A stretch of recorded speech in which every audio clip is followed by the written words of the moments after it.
Alright guys, welcome back to another video. This is going to be a short video, I believe, but if it's not, you guys should be used to that by now. Welcome back. What we're going to be doing, or what I'm going to be talking about rather, is my camber adjustments that I'm going to be making on my car. And I thought I'd just let you guys know that I'm going to be changing it up a little bit. So this is more for my cambered audience, or any of my new audience that are interested in cambering your Genesis coupe. So I don't have a lot of camber. I used to have more on my old setup.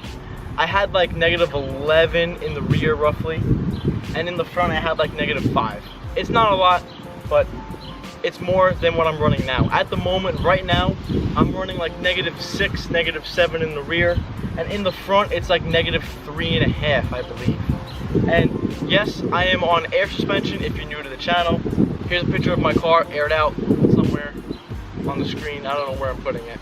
What I'm currently running on my car for camber wise is all ISR performance parts. I'm having a slight issue.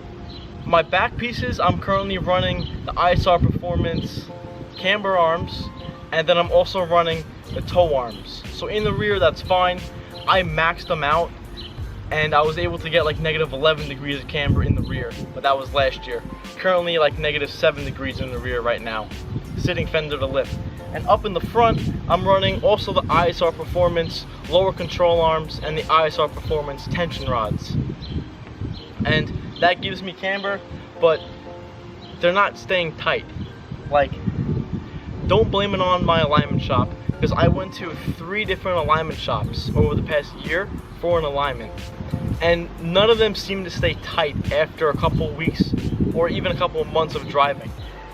Like, there's a lot of adjustability on these arms, these aftermarket arms, and if you don't Loctite them, they're coming loose. I'm not too sure why, because they are very tight when I get them from the alignment shop. My steering wheel is straight, but as I drive more and hit some bumps and, you know, New York road stuff, the steering wheel starts to turn a little bit. Not the alignment shop's fault. They all recommended to use Loctite on the threads so it doesn't get loose. I don't want to use Loctite because during the winter I take off my camber and I put my stock pieces, my stock wheels back on. And with the Loctite on, it's not going to be easy. So what I'm going to be doing is I'm going to be putting back in my OEM lower control arm and my OEM tension rod. I actually had to buy new control arms because I completely obliterated my control arms when taking them out.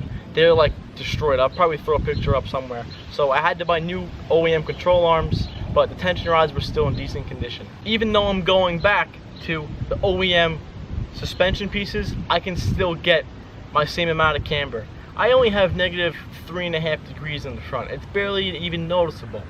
So what I'm going to be doing is I'm on AirTech's suspension kit stage 1. It already comes with the top hat where I can adjust the camber, and I also bought camber bolts. That should give me 3.5 degrees, if maybe even more. But if I don't get that 3.5 degrees, I can also slot my struts. I don't want to slot my struts, but if I have to, I could.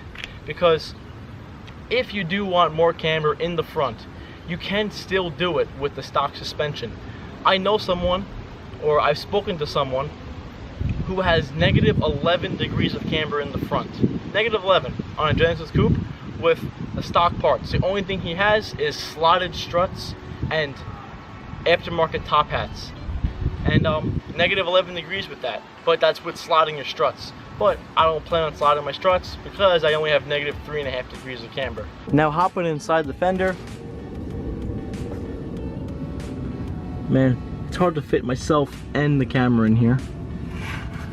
But as you guys can see here,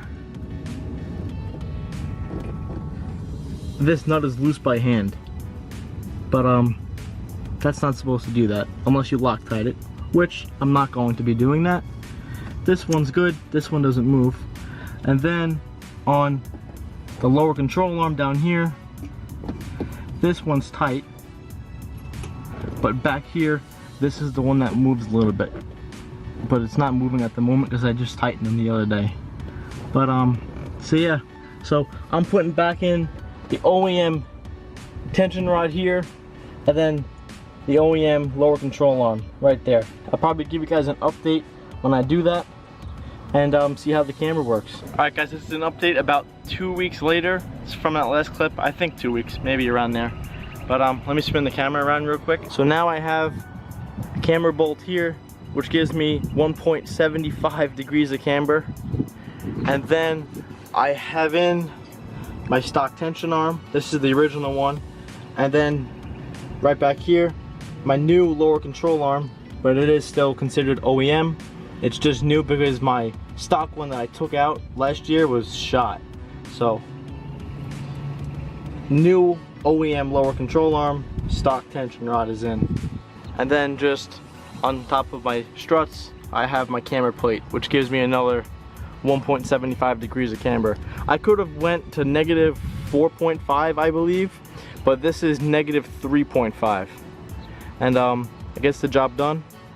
I don't need those aftermarket pieces, and even if I wanted to, I could have slotted this to make myself more camber. Alright guys, so from that last clip, it's been about a week now, and my steering wheel is still straight, thank God. Probably for the last couple of months now, my steering wheel hasn't been straight for more than 2 weeks, maybe 3 weeks. And now I'm driving for about 2 weeks now, and my steering wheel is straight. So, do you really need suspension pieces in the front on your Genesis Coupe? Probably not, unless you want to go for crazy camber. But I have stock suspension in the front, just with the camber bolts and the top hats. And if you want to go for more camber, more than negative 3.5, you can slot your struts. People might not like that, but I guess you gotta do what you gotta do if you don't want your steering wheel to go up to the side, unless you want to use Loctite. But didn't want to do that, so where my setup is now, I'm happy with. But if you guys have any questions, make sure to leave them down in the comments below, and make sure to like and subscribe. I'll catch you guys in the next one. Peace out.